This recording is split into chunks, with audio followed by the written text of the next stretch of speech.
Здравейте! Днес ще говорим за начина на отстраняване на страничните животински продукти при производството на храни или при търговията с хранителни продукти, които са относими към странични животински продукти.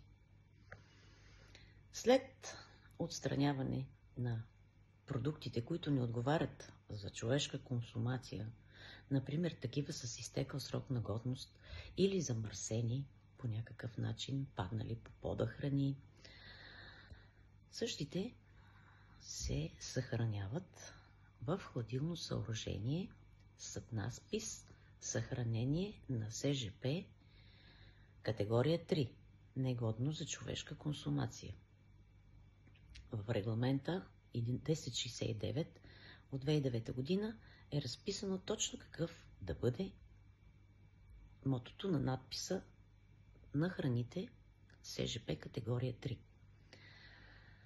След отстраняването на тези храни в специализираното хладилно съоръжение за СЖП, като тук ще отворя една скоба и ще добавя, че в минусова хладилна камера, ако нямате други такива минусови хладилни съоръжения, може да отделите един кът в един затворен съд и също да събирате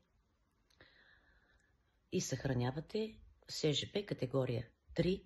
Достатъчно е съда да бъде затворен и на него да има надпис СЖП категория 3, негодно за човешка консумация. След отстраняването им, затварям скобата, след отстраняването им, те подлежат на елиминация чрез предаване на екарисаж. Затова фирмата-производител трябва да има предварително сключен договор с фирма, отстраняваща СЖП категория 3.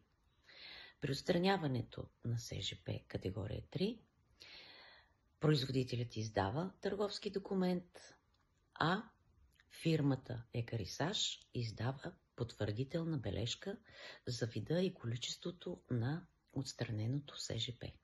Надявам се да съм била полезна. Ако имате въпроси, обадете се към мен. Ще се радвам да ви отговоря. Желая ви хубав ден!